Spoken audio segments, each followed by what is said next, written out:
વડાપ્રધાન નરેન્દ્ર મોદી 11મીના રોજ આવશે ગીર સોમનાથ અમૃત મહોત્સવમાં પીએમ મોદી ભાગ લેવાના છે।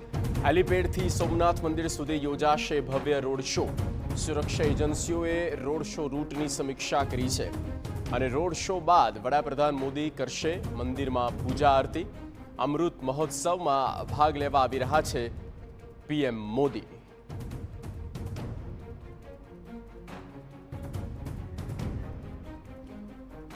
ગીર સોમનાથનો આ આવનારા સમયમાં 11 મેનો કાર્યક્રમ વડાપ્રધાન નરેન્દ્ર મોદીનો અને કાર્યક્રમ છે સોમનાથ અમૃત મહોત્સવ, જેમાં તેઓ ઉપસ્થિત રહેશે। સોમનાથ મંદિર સુધી હેલીપેડથી મંદિર સુધી ભવ્ય રોડ શો પણ થવાનો છે।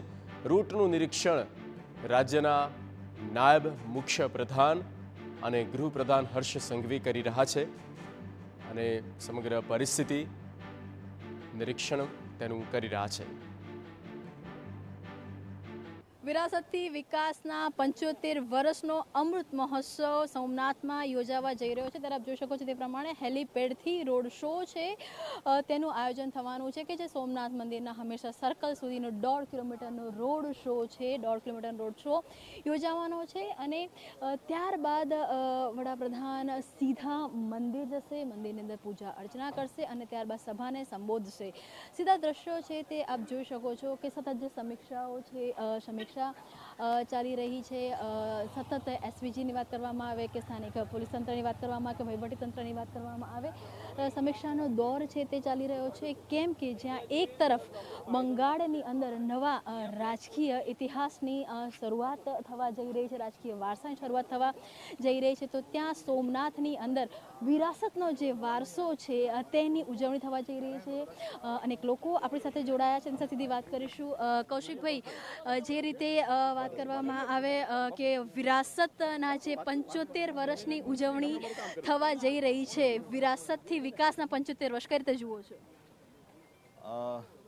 વિશ્વના સૌથી લોકપ્રિય રાજનેતા અને દેશના પ્રધાનમંત્રી આદરણીય શ્રી નરેન્દ્રભાઈ મોદી સાહેબ જે સોમનાથના પુનરુદ્ધારના 75 વર્ષ એટલે કે 75 વર્ષ સોમનાથના વિરાસતના એની ઉજવણીના ભાગરૂપે 11મી તારીખના રોજ અહીં આવી રહ્યા છે।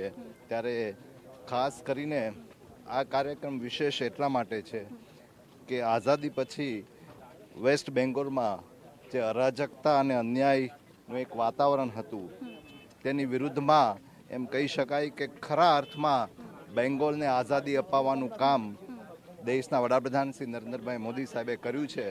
ત્યારે એ વિજય પછી પ્રથમવાર જ્યારે સોમનાથના 75 વર્ષના વિરાસતના કાર્યક્રમ આવી રહ્યા છે ત્યારે સમગ્ર રાજ્યમાં લોકોમાં એક ખૂબ જ ઉત્સાહ અને ઉમંગનો માહોલ છે અને મોદી સાહેબને 11 તારીખની વાત કરીએ, કયા રંગ છે જે સોમનાથની ધરતી ઉપરથી ગુજરાત અથવા તો દેશ જોઈ શકશે? ખાસ કરીને સમગ્ર દેશમાંથી અલગ અલગ ભાષા પ્રાંતના લોકો અહીં આવી રહ્યા છે। ત્યારે એક ભારત શ્રેષ્ઠ ભારતની એક સંદેશ સાથે આજે આ સોમનાથ વિરાસત જે 75 વર્ષ જે દેશની આસ્થા અને શ્રદ્ધાનું પ્રતીક, જેમ સોમનાથ સ્વાભિમાન પર્વ આપણે 1000 વર્ષ અતૂટ આસ્થાની ઉજવણી કરી હતી, એ જ રીતના સોમનાથ મંદિરના પુનરુદ્ધારના 75 વર્ષની જે વિરાસતની ઉજવણી કરવા જઈ રહ્યા છે। બિલકુલ, તો સોમનાથ મંદિરના પુનરુદ્ધાન અને જે વિરાસત છે તેની ઉજવણી છે તે કરવા જઈ રહ્યા છે। સોમનાથ સ્વાભિમાન યાત્રા બાદ જે રીતે જે કામ કે હંમેશા કહેવામાં આવતું હોય છે, આક્રાંતાઓ દ્વારા અનેક આક્રમણ હતા તે કરવામાં આવ્યા હતા। અહલ્યાબાઈ હોય કે સરદાર વલ્લભભાઈ પટેલ હોય, તેમના દ્વારા સોમનાથની વિરાસતને સાચવવાનો પ્રયાસ કરવામાં આવ્યો અને ત્યારબાદ જ્યારે નરેન્દ્ર મોદી દેશના વડાપ્રધાન બન્યા અને ગુજરાતમાં જો સોમનાથની વાત કરવામાં આવે તો સોમનાથ મંદિરના ટ્રસ્ટમાં ત્યારે જે તેમને સમાવેશ થયો, ત્યારબાદ સોમનાથની જે કાયા છે તે તો પલટાઈ છે, પરંતુ આ જે ઇતિહાસ છે તે બાળકોને યાદ રહે, યુવા પેઢીને યાદ રહે, લોકોને યાદ રહે, તેની માટેનો પણ એક પ્રયાસ છે અને આ જ પ્રયાસના ભાગરૂપે વિરાસતથી વિકાસના 75 વર્ષ એટલે કે અમૃત મહોત્સવની ઉજવણી છે તે થવા જઈ રહી છે। કેમેરામેન દીપક સાથે કિંજલ મિશ્રા, TV9 સોમનાથ।